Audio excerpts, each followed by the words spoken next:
Hey, how's everyone doing? We are live here on Stat Tool 1. It is another day. I think the music's at a good volume these days. Let's look at it. Bring it down a little bit. Yeah, we can control the music now. Look at that. Look at that. Okay, let's get the chat going here. If you're in the chat, feel free to say hi. But we can like Bearded Brian again. No! The beard is back. Not really. Not really. It's Allison, Alyssa. Yeah, 474. Let's do it. What do you want about 474? Let me know. I think I need to get the, especially yesterday's video, posted to Panopto. We have to do those manually, so sorry about the delays on those. What are you wondering about 474? We can talk some 474. 474. We were helping out office hours here a moment ago. So we were working on that, getting my duo push going over here. Eggs about to hatch in Pokemon Go. So, what do we have? 474 questions. Let's do it. It might be a shorter office hours, but we're here right now, so let's do it. Okay, 474. What questions are there? Drop them in. Let me wake up Mewbot. Mewbot is waking up. So for the homework, I'm not sure if it was discussed or if I missed it. I've been sick. That's all right. I was wondering if the one page was limited to Microsoft. No, not limited to Microsoft Word at all. You can use whatever you want.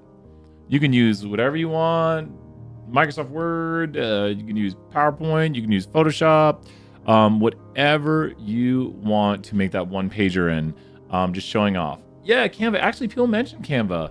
I don't think I've used much Canva, but everyone's like, Canva. And I'm like, oh, okay. That is a great thing to be using right there. And totally think Canva would be great. That would be amazing.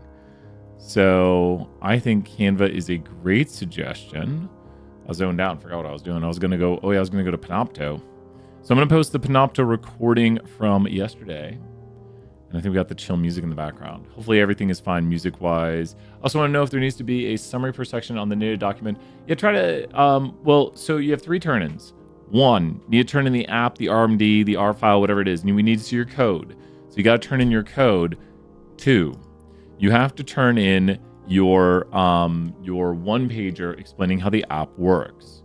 3, you need to turn in examples of the code showing how the code works, which I think you're talking about right now. So I would, think about, you'd want someone explaining these things to you, saying, hey, this is what this code does. The better you can explain and walk through things, because I think that's 5 points right there. The better you can explain and walk through things, the better the grade will be. Because remember, this is meant to be like a professional report or professional documents. And I've got the Panopto posted right now.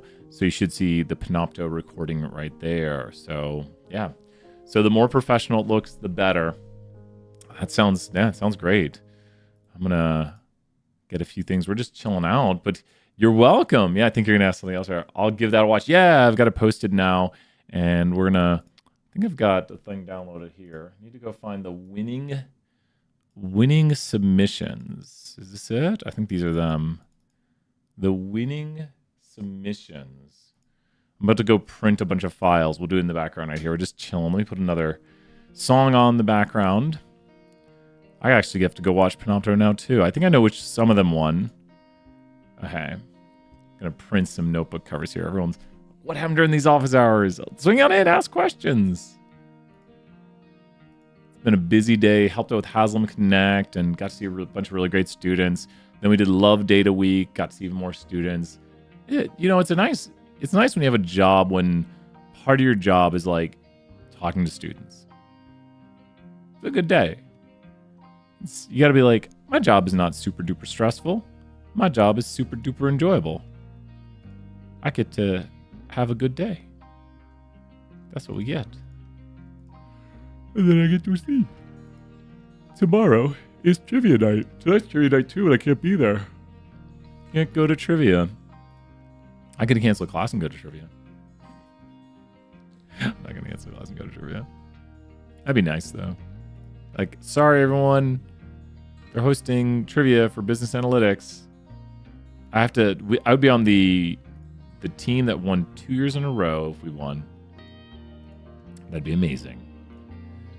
Okay, I got the Panopto recording up. Did we vote on it that quickly? Oh, no, we voted 2 classes ago. That's why it's not in that class. We voted on it 2 classes ago. Here it is. 2 classes ago. For the Data Analytics 3, I've been watching all the other videos, but I was wondering if you go through it. Yeah, let's do it right here. I'm going to pull this up, and I'm going to see the winners. And then let's do some Data Analytics 3. A bunch of people want that. That'd be amazing. There we go. I think we have... I thought we picked one more as the winner. There we go. 1 second. And we'll start this up. There it is. I found it. Okay, Adeline.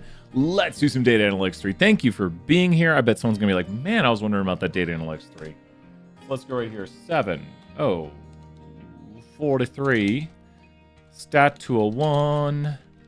Data Analytics 3. Let's go check it out. Data Analytics 3. Doing Chapter 5 while listening to Ramstein. That's awesome right there. Jackson, do you want any help with that? Do you want some help? Do you want to build a snowman? Catherine. Yeah, look at that. Let's throw some 1,000 points right there. Catherine says, thank you so much. Very helpful question. And for that, we're jumping in to the analysis. Okay, just name a question, Jackson. We can do some Chapter 5, Part 1, or whatever you want to do. We've got some bivariate analysis right here. Bivariate analysis. And I'm going to do a quick, I'm going to print some things between this one. So we'll do a quick little segment between those. Okay, in this assignment, you are an analyst for Vols on Wheels, and your job is to summarize information below. We got some bicycle data right here. You can download the bicycle data. Now, when you click on it, it should open inside of Jump. If it doesn't open inside of Jump, you don't have Jump. So if it opens inside of something else. Also, if you do have Jump, you could always go to File and then Open to open the file. Make sure you have the file. If you look at what's going on right here, you've got different variables. You've got the registered count, the walk up count, the walk up proportion, what percent of people walked up, the effective temp in Fahrenheit, the average temp in Fahrenheit, the wind speed, the average humidity, all of this stuff right here. We're just making it look more pretty. The average temp, I guess in a different variable, average walk up demand, high demand, weather, all this data, tons of data. Look at the data. Week part, was it the weekend, the early week, the late week, whatever it was, and the demand for the bikes. Here's the identifier at the start of the data set. We can see categorical variables. We can see quantitative variables. And this is not really quantitative. It's really an identifier because it's unique for each and every observation. Oh, Jackson, good one right there. So when you are doing this, I'm going to do different data right here. The first thing you're doing is a mosaic plot and a contingency table. So that was kind of the getting oriented to the data. Now, I'm not going to work with your data unless I'm doing the assignment. It doesn't matter. Rock wouldn't care. I'm going to do the mosaic plot and explain how to analyze a mosaic plot as if you're doing any sort of analysis of a mosaic plot. So let's go ahead and grab the timestamp right here at 9:43, Stat 201, Data Analytics 3, and mosaic plots. When do we use a mosaic plot? When in the world do we use a mosaic plot? It's back here. Does anyone know when we use a mosaic plot? Can you tell me in the chat for some points? When do we use a mosaic plot? This goes to test questions. You should know when we use a mosaic plot. Like, oh, we use mosaic plots and contingency tables when. Brian, do we use only associate? Yeah, you're right, Rutong. Only the associate function on today's quiz. It'll be a nice, easy one. Only 5 minutes. 2 categorical variables. Rutong knows. Getting everyone some points. And because we cover that in 320 also. 2 categorical variables. Let's go look at the Pokemon data. And once again, you're not analyzing Pokemon data. I'm going to run into a little bit of an issue, so I'm going to make my life a little bit easier. Okay. Now my table's not going to look so crazy. 2 categorical variables are used to analyze, a mosaic plot contingency table is when you have 2 categorical variables and analyze them. And so to get a mosaic plot contingency table, you go to Analyze, Fit Y by X. I'll pause on that so you can see it again. Analyze, Fit Y by X. Then you pick the Y variable of interest, like is a Pokemon legendary? And then you see if the type, I think I narrowed down type 2 a little bit, explains it. Sceptile is the best start. Oh my gosh, I literally ordered a Charmander last night and a Pikachu. Valentine's Day, you know? And so here is the analysis. Now, if you want, according to this, if you want a legendary Pokemon, you should not be getting what Pokemon? Valid take, thank you so much. If you want a legendary Pokemon, I would not suggest getting a what? Think about how this looks and look at the data. You can also go down here. We'll fix that up in a moment. But you should understand what you're seeing. You should look at this and be like, poison. Poison is 100% not legendary according to this data. This is through so many generations. But poison, no legendary. I mean, flying, and I mean, you got there 13.4% of the flying is legendary, and 15.15% of the psychic. Yes, so many legendary psychic Pokemon. Like, oh, it's a new Pokemon. It's legendary. I bet it's psychic, or at least one of its types is psychic. Type 2 apparently. So, and this is second type. So you might be like, but poison something. That's legendary Gen 40. I don't know. Generation of Pokemon when I was on, there was originally 151 when I was a kid.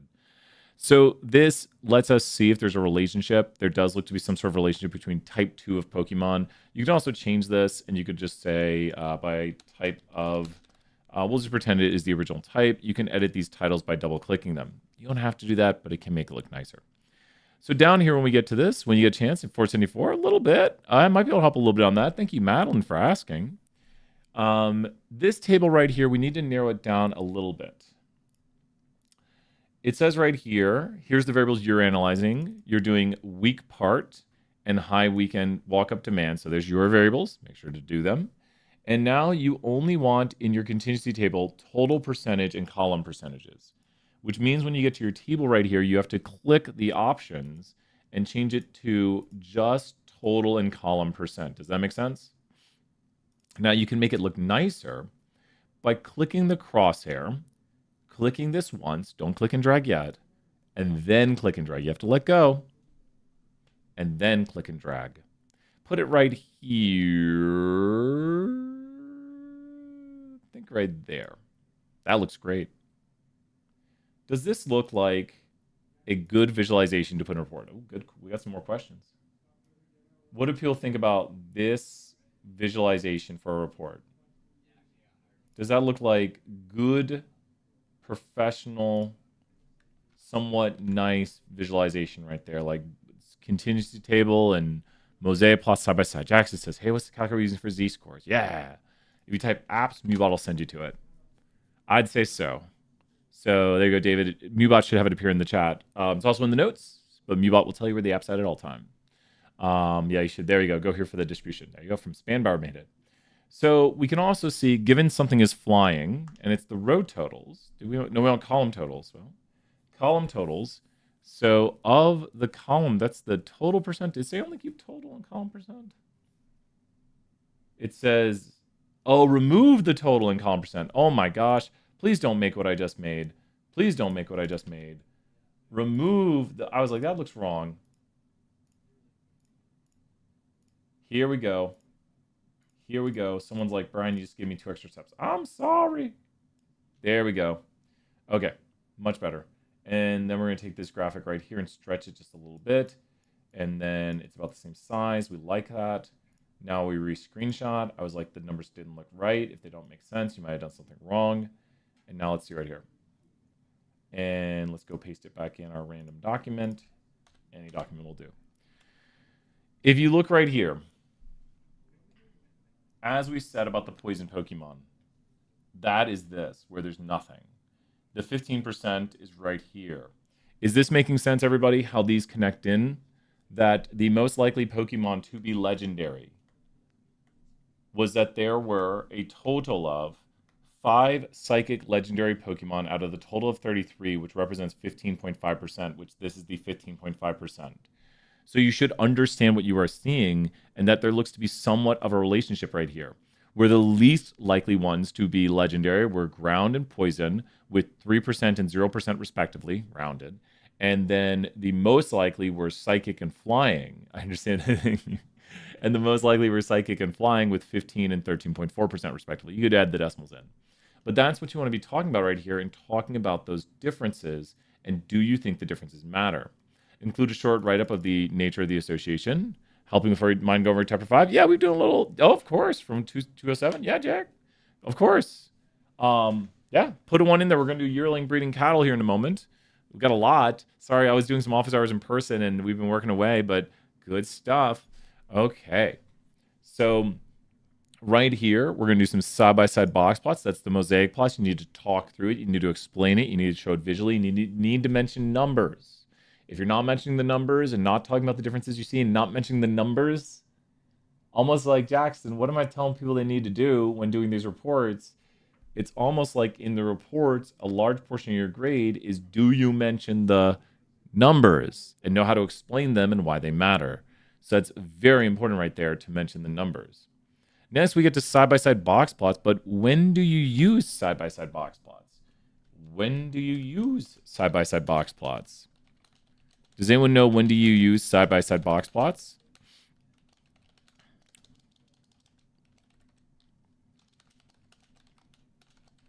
Anyone know?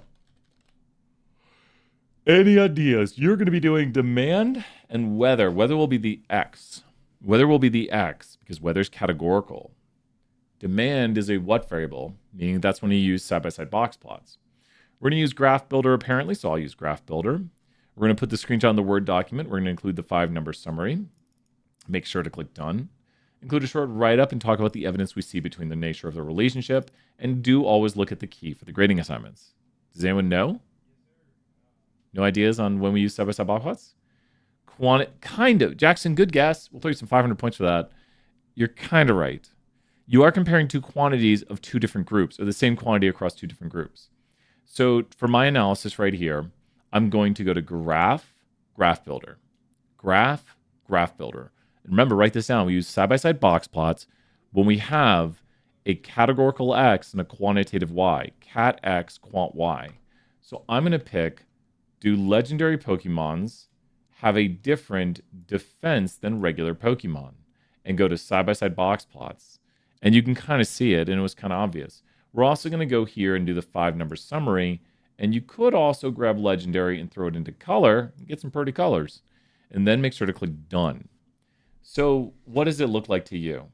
Are there differences between the attack power of legendary Pokemon and non-legendary, defense? What are your thoughts? Is there differences between the defense of legendary and non-legendary Pokemon? Is there differences? Are there differences? What do you think? What would you say to someone? Are there differences? I didn't cut that off too badly.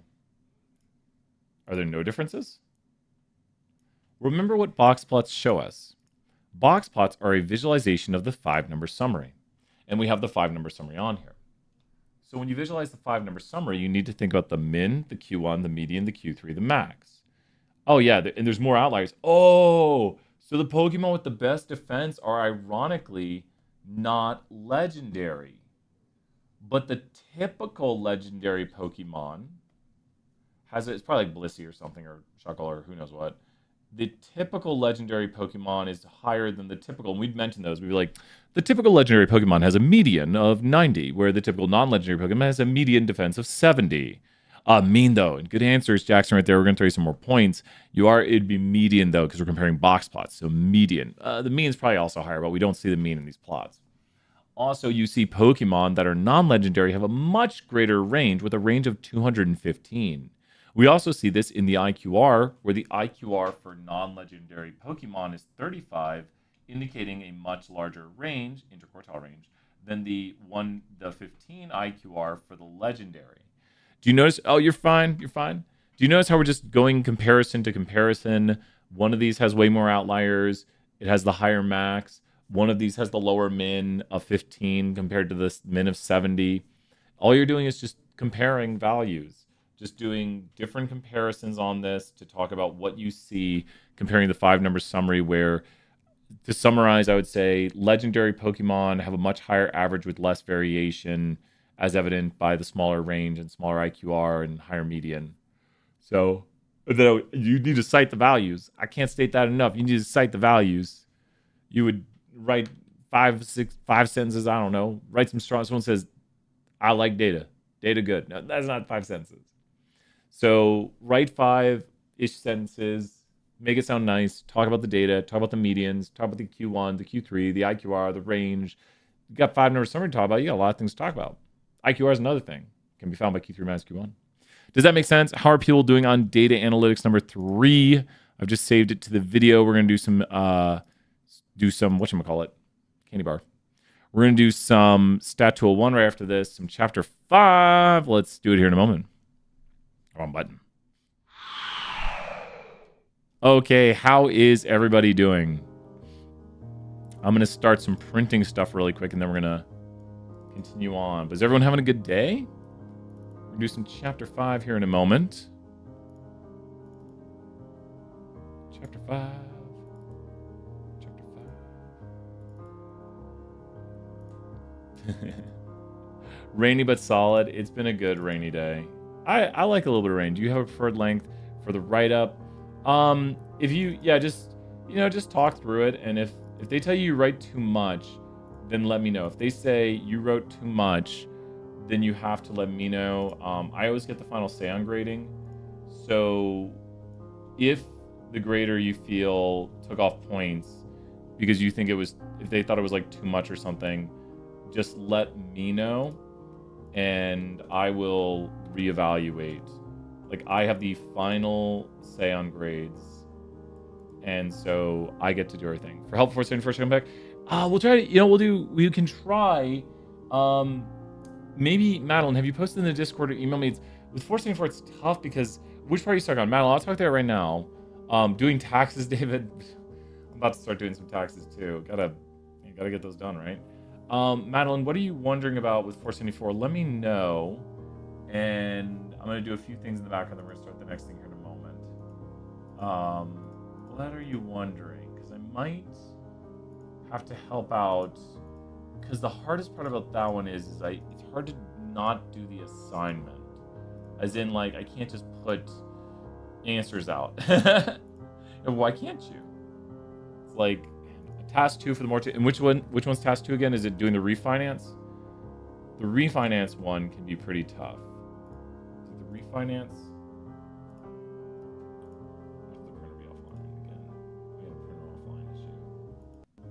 It's the refinance. So with the refinance, mathematically, here's what you want to talk to ChatGPT about. If you're refinancing a loan, what you have is that you are going to be paying either a certain amount of interest or you're going to be paying less interest, 1% less.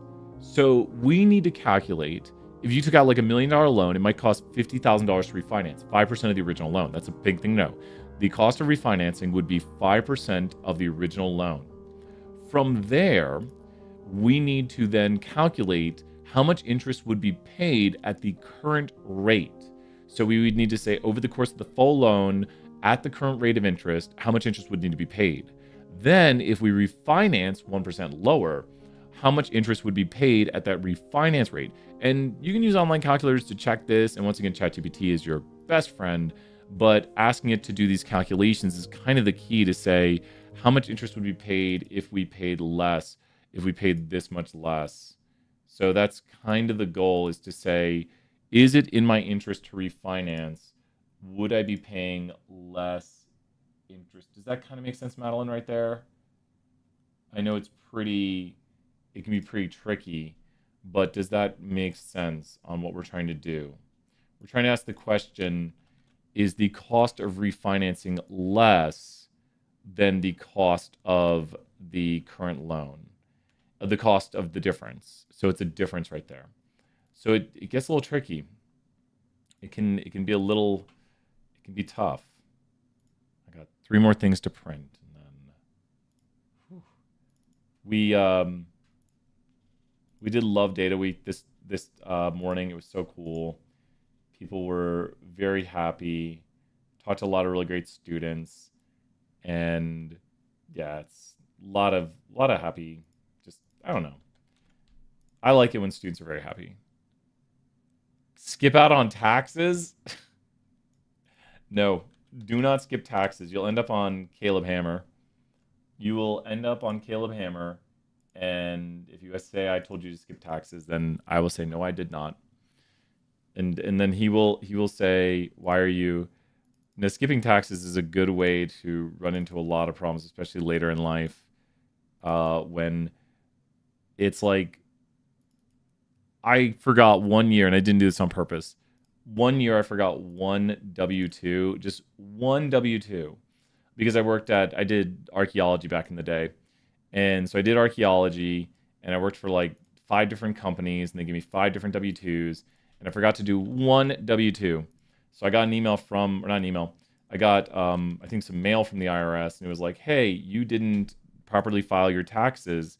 And then, I'd already been budgeting out for the year, and it was like, or I'd already, spent money I had, and, and then I was like, oh, I owe another $400. And back then, $400 is still a lot of money now, but, when you're younger and starting out, $400 is a lot of money. Where you're like, how am I going to make up $400? But I did. I was able to get it and do it. And it was just a mistake that I just forgot one W-2. I would never do that on purpose because you can just forget. Yeah, I know. Just one W-2. And yeah, it was that easy to forget. That easy to forget. Just forgot it. Okay, we're almost done here, and then we're gonna do a little chapter 5. It's easy to make mistakes. I don't suggest making mistakes, but I'll suggest it. Just so easy. So easy. I may have killed the Duolingo bird. Why'd you do that? Why would you do that? First day I ever missed. He died? Wait, are you serious? Are you serious? Is that facts? Is that facts? Is that facts? Duolingo bird died?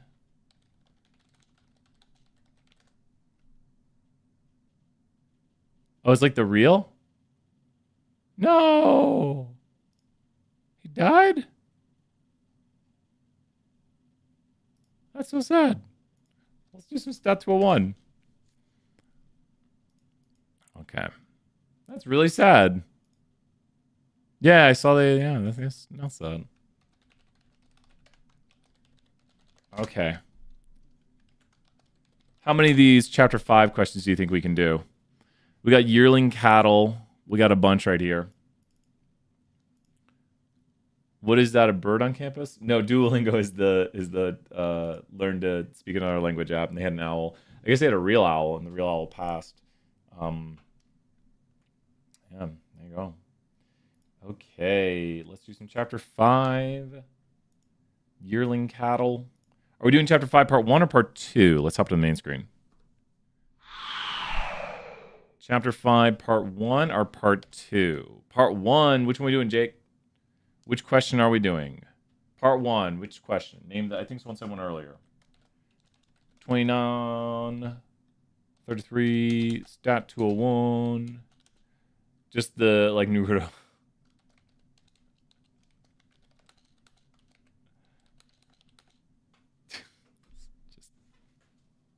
Just Naruto run through this. Which one we got? I think someone said yearling cattle earlier. Where is it?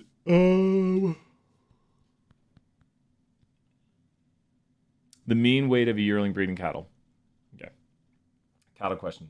Boruto, the younger version one. I still watch it. I'm watching, here it is. Is it this one? Really, it's awful. We're watching Invincible. Do not give me any spoilers. We're watching Invincible season 3. Rivets? We'll do rivets too.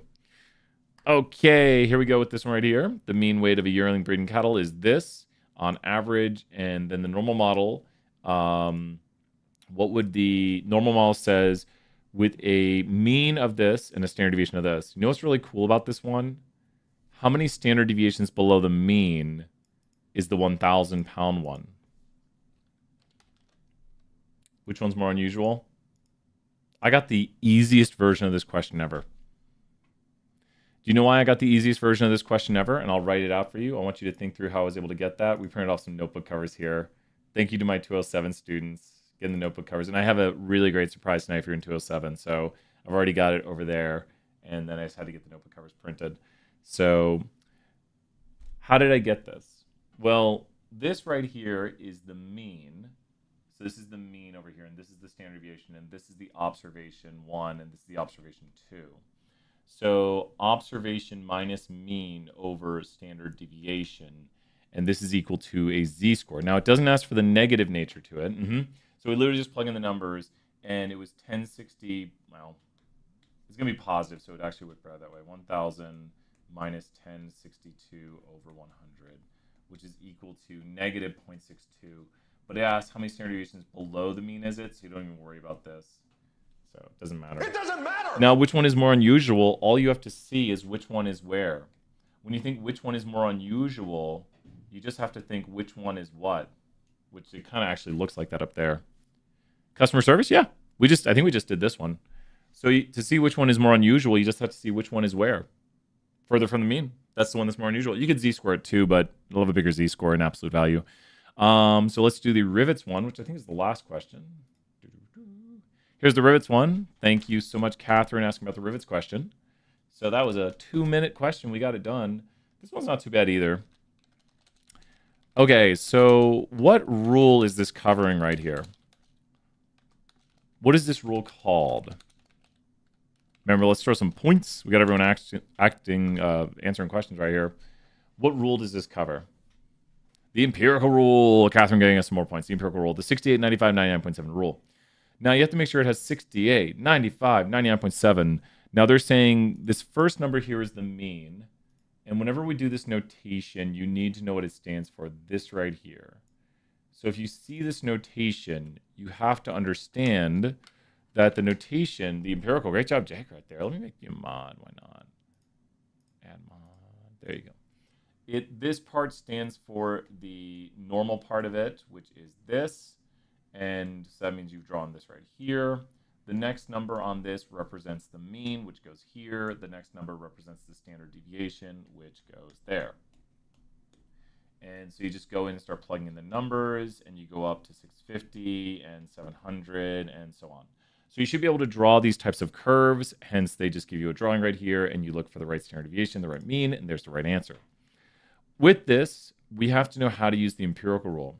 It wants to know, would it be safe to use these rivets if the shear strength was only 550? Now, it shows you 68 right here, so we're going to zoom in on this picture. What percent of rivets would have a shear strength below 550? Does anyone know? Feel free to answer in the chat. What percent of rivets would be expected to have a shear strength below 550? And how in the world are we getting that? 16%. Because outside of here is total 32%. You subtract from 100% to get that and get the remaining 32% outside, 68 minus 100, 100 minus 68, leaving 16% here and 16% here. So 16% of the rivets would be expected to be below 550. Yours might be different. Double check your answers. So 550 is the answer, right? Or 16 below that number. What percent would fall below 700?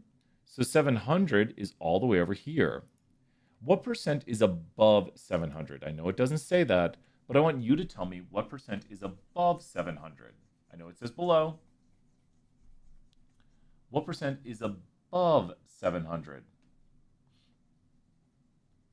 Good guess, not 4. Good guess. If 95 is on the inside, what is in either part? Close, Jake. Not 0.15 or 0.015. 2.5 is above. So if 2.5 is above, what is total below? That is correct. And you can kind of see because it'd have to be 25. So now you can add up to get the below. 97.5. Nope. This has to add up to 100. You got to go across it. Exactly. Equal and opposite reactions right there. 97.5 is below. Make sure to draw it out. The more you draw it out, the better you get at these.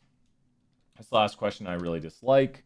It's if we want to have a very small probability of failures, we'd have to go 6 below the mean and only accept this. Now, I just don't like this question. Let me make sure I get it right this time. Check answer, got it right.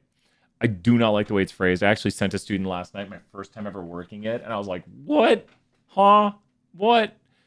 They phrase it very oddly. They should just be asking, what is 6 standard deviations below the mean? So for the last one right here, you literally just go, and since the mean is 600, You literally just go 1, 2, 3, 4, 5, 6 standard deviations below the mean. Does that make sense conceptually? They're doing this like, so if the company wants a certain parameter of such and such, it's asking what's 6 standard deviations below the mean. That's all the question wants to know. Find 6 standard deviations below the mean. So if you go to the mean of normally distributed data of 650, mathematically it'd be 600 minus 50 times 6. Does that make sense, Catherine? Hopefully, please slow me down if I do anything too quickly, but I hope you'll feel good about these and the answers make sense. That's what we want to see. Got time for a few more. It's got a class at 4:05. Okay, I think there was another one in the chat. What was the other one? It was hotel customer service hotline questions about speeding it up. Ooh, these are fun ones. They're a little towards the start. They're in here. Shoe size ones are interesting too. It's really right here. Oh, I was one off.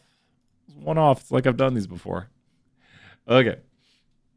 This is about shifting and scaling of data. Shifting and scaling of data. Does anyone remember from the lecture, what does shifting change? What does shifting change? What does shifting change? It does change the median. Shifting would change everything but measures of spread. It doesn't spread data out more. Shifting is adding and subtracting. Scaling is multiplying and dividing when you scale data. So the company has let's zoom in a little bit more. The company has a median of 4.8 and an IQR of 2.1. Median is a measure of what? Median is a measure of what? Is it center or spread? Median is a measure of what? Their median is 4.8. Median is a measure of what? Center. Median is the center, the 50th percentile. David will throw you some points right there. 50th percentile, measure of center. IQR is the range spread of the 25th to 75th percentile. So if the company were to describe these in minutes, what would you have to do to the data? You'd have to times all the data. It says if they were to describe these in minutes instead of seconds, in seconds instead of minutes, you'd have to take all the minutes and times them by what? So to turn it into seconds, you have to take all the minutes, like 4.8, and times them by what? 60. So that's the new seconds for the median. And remember, spreading changes or scaling changes everything. So the new, what was the other one? 2.1.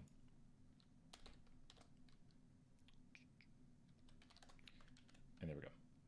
Oh no, what's the other one? 2.8, right? Oh my gosh. Okay, 126. Was it that? I think it was. Yeah, it was that. The new median here is they speed up the efforts. So this is like taking 30 points off everyone's test. If we were to take 30 points off of everyone's test and someone got a 288, then what would be the new score on the test? Don't even think about it as minutes or seconds. If we were to take the median score of 288 and everyone lost 30 points, it'd be 258. Now, what would happen to the IQR? Because the IQR is the distance between these two people. And remember, they both just lost 30 points. You think of it as scores, like it's the distance. These two people are 126 points away. And then they both just lost 30 points. Like this person lost 30 points and this person lost 30 points. So what's the new IQR? What's the new IQR when you subtract 30 off the data? Which is shifting the data left or right because you're adding or subtracting. By adding or subtracting, the new IQR would be 1. It'd stay the same. Yeah, because visually, think about it. Both of them decrease. They still stay the same distance. Q1 is this person. Q3, the 25th and 75th, have a distance of 126. And then they both lose 30 points. So they stay at still the same difference, theoretically. So if you see that, like, I get it. That's where people usually get stuck. They're like, wait, why does that not change? Yeah. And people are saying, hopefully it makes sense. Okay, what else we got? We got time for another one. We did a shoe size one. That wrecks people. This one right here. Is it only 2 questions now? I thought it was more. Shoe size one gets people all the time. But think about this. The mean This one got me the first time I did it. So why am I saying, like, it gets people all the time, like me the first time I did it? And then you realize what the solve is and how to do it. Okay, a study was conducted on shoe size. I figured that one out on 2 attempts. General height, yeah, we can do that one. We'll probably end on that one. Yeah, it's very similar. It's the same ideas with shifting and scaling, I think, unless that's z-scoring, I think, maybe. So the mean is a measure of center. So center gets hit by shifting and scaling. So if you take the original mean, you actually have to pass it through the scale and the shift. That's the scale, that's the shift. So you go right here to the original mean of 4392 and put it through the conversion to change the mean because it's a measure of center, which is impacted by shifting and scaling. But then the measure of standard deviation is not impacted by scaling because that's just, or excuse me, by shifting, excuse me. It is going to get impacted by measure of scale, 2.03, and we went into this in detail in lecture, but I guess you kind of have to trust me on this. I'm going to copy? What? Oh, the other one's not copy. There you go. January's high temperature. You just have to repeat the concepts that, like, shifting data does not change measures of spread. Measures of spread are things like IQR, range, standard deviation. There's other ones. Maybe, I don't know. I can't think of them. A town, January high temperature. Let's see at the start. Here we go. Wants to know which of these towns is more unusual. You can just figure out which one has a higher z-score. Let me mark it in the notes. This will be the last one. Thank you, everyone, so much. Got to go run and grab things. Got class in 10 minutes. Okay, so we have 4 to 3, 23, Stat 201, Chapter 5, Part 1, and Towns January. Okay. So they have an average of 36 with a standard deviation of 10. Another town has 72 with standard deviation of 6. When would 53 be odd? So really what you want to do right here is you want to take and run 53 through both of these to get the z-score. So 36, so it'd be observation minus mean over standard deviation, where the observation is constantly 53, but you're running it twice where the mean is 36 and the mean is this, and the standard deviation is 10 and 6 respectively. So January versus July. For January, we have observation of 53 minus the mean of 36 divided by the standard deviation of 10. That's going to be equal to positive 1.7. Then July is going to be the observation of 53. Once again, still the observed value we're talking about, minus the mean of 72, which is 19 below, divided by 6 right here, which is going to be 3 and 1/6, which is equal to negative 3.166, I believe so. And 1.7, 3.166. So it's more unusual for the July temperature. In July, it is 3.1, and how many decimal places? 3 decimals. 1.6, really? 7. And then, what's this one? 1.7? I hope I got it right. We got it right! Oh my gosh, look at that. We did it. Everyone, really good office hours. Sorry, it was a little bit quick. We did office hours in person and online today. But tell me if you're stuck. I got more videos. I do them slower in other videos. But with that, Skeletor, you gotta go, Skeletor. You gotta leave the screen. You're welcome, Jackson. Until then, bye for now, everyone. Bye.